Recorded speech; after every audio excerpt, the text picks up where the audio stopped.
with Disney Plus ruining our childhood and pretty much every IP it seems to get its hand on, and Amazon Video ruining our adulthood, who do we turn to in our hour of need? Who is there out there that can bring us from the brink of destruction? One man, one hero who calls himself Gareth motherfucking Evans.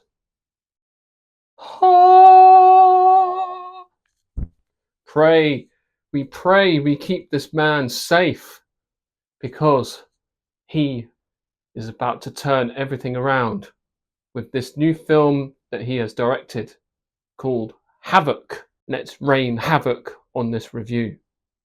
Let's go. Yes, today we are going to be reviewing Netflix's Havoc. The thing you've got to remember about this film, there are multiple storylines going on at once, probably three in particular. You have got Tom Hardy's character's storyline, where he's basically a police officer who is dealing with the moral implications of a couple of life choices that he has made after what in the papers have been hailed as a successful drug bust.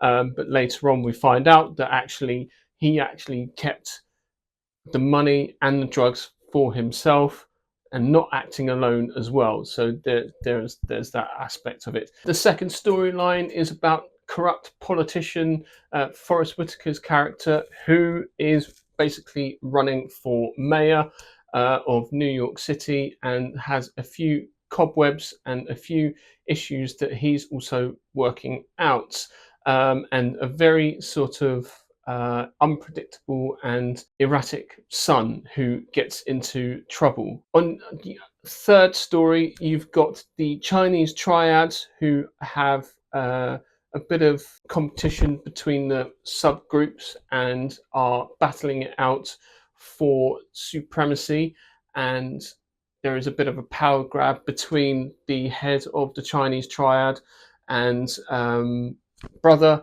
as the younger sibling was taken charge and was responsible for a drug deal that happened. The drug deal goes wrong and everyone dies, and there are only two suspects that actually survive the drug bust that went wrong.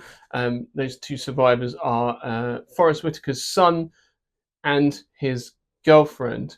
Forrest Whitaker basically calls upon Tom Hardy's character Walker, who is the corrupt police officer from earlier, and basically blackmails him into cleaning up this mess, as the main campaign for the mayorship was to clean the city up from drugs, and he can't have his son running around with drug dealers and all that sort of stuff. So he blackmails Tom Hardy into basically finding his son and hiding him for a bit until he gets re-elected or elected as mayor. So he actually also knows a little history about Tom Hardy's character Walker and what actually happened in the drug bust, and so he uses that against him. They are working together to try and sweep everything under the rug, try and keep this quiet.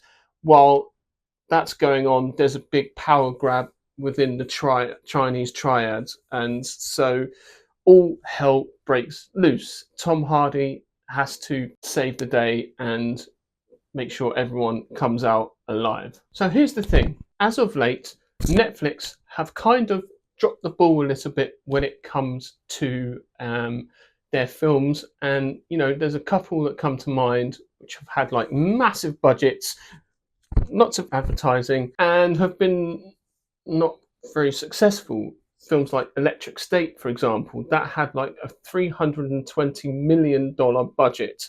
There was a film that came out before Christmas called Carry On, which I don't think did very well. Havoc, I feel, is a really good example of what you can do with a small budget, really good casting, really good scripts, really good director, small crew, great stunt coordinators and stunt teams, and yeah, I find this film to be very, very good. Not only is the story fairly simple to follow, it's well written, it's well acted.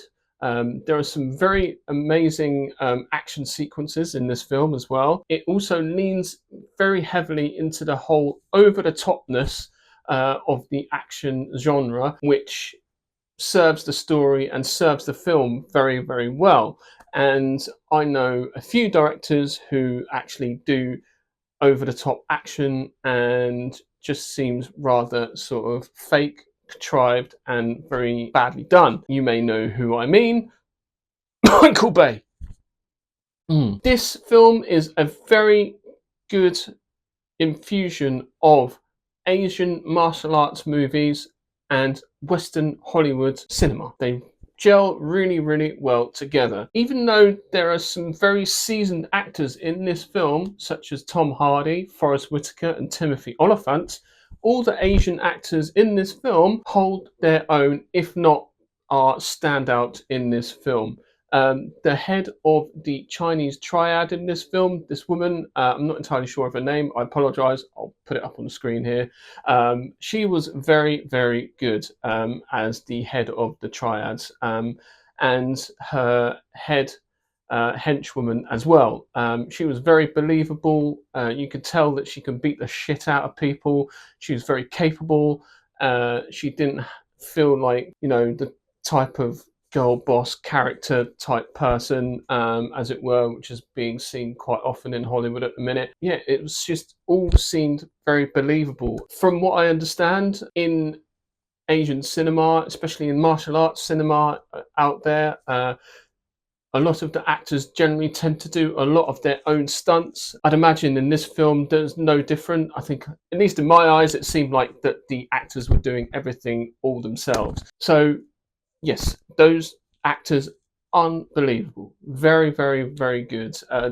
Gareth Evans really did make a conscious effort to really sort of showcase that, which is really, really good. So spot on. What I really found really good was actually the camera work was very fast, very erratic, and worked really well to heighten the tension of, especially at the start of the film with the long chase scene, which was particularly well done, as well as an action sequence in this club. It was very, very well shot. Yeah, I have no idea how they pulled this off, but it was very, very good. And yeah, like I said, they really sort of lean into the over the topness of this film. I can't speak highly enough of this film. Issue I have is I have only one regret, is that I never got to experience this film in the cinema. It went straight to streaming, and I feel that this film deserves a theatrical release. It has that cinematic scope, which is a shame, because I feel like this is a film that will sort of sneak in through the cracks and miss a few people's radars and not feature in people's minds. And so that's why I'm doing this review, is to hopefully push this film out into the open a little bit more and get people seeing it, because I haven't seen many sort of reviews on this at the minute. So yeah, thoroughly enjoyed it. I couldn't help but cheer, yell at the screen. I was loving it. The amount of times I said to myself, "Oh my god, that was ridiculous," or "Yes, that's what I want to see." What I would say is the colour red features very heavily in this film. The blood, the guts, the action, it's in your face all the time, non-stop. And that's what we've been missing. They don't make these films anymore. And I'm so glad that this film is out there now. And, all these performances are absolutely brilliant. I'd like to also make a special mention to the stunt team and the stunt coordinators that were involved in choreographing the set pieces and the action sequences. The wire work here is absolutely amazing. So very, very well done to the stunt team. And I'm so glad now that the Oscars have actually decided to have an award for stunts and stunt performers and things like that. Finally, finally, they are being recognised for the work that they are doing. So yeah, have a look at this film. You will not regret watching this. It has everything. There's not much more else that I can say about it, but you know, like I say, simple storyline, lots of action. I would say this film very much feels like a John Woo action epic, but on steroids. Very much reminds me of the film Killers that came out in the early 90s, and also the film Old Boy. Very sort of similar in action beats and so on. Definitely check those out as well. They're really, really good. So yeah, it's very much a celebration of Asian martial arts movies, Chinese, Japanese, Hong Kong, Korean action cinema. I am absolute fanboying over all this. I'm going to do some research into this type of cinema and delve deeper into it. Bring it on. Watch it, go and see it on Netflix. Really bring up those ratings up, because I would very much like to see like a sequel of this film. I think it will be perfect for a sequel. So yeah, thank you very much for watching this review, and please remember to like and subscribe to my channel. It means a great deal, and I shall see you in the next video. Peace.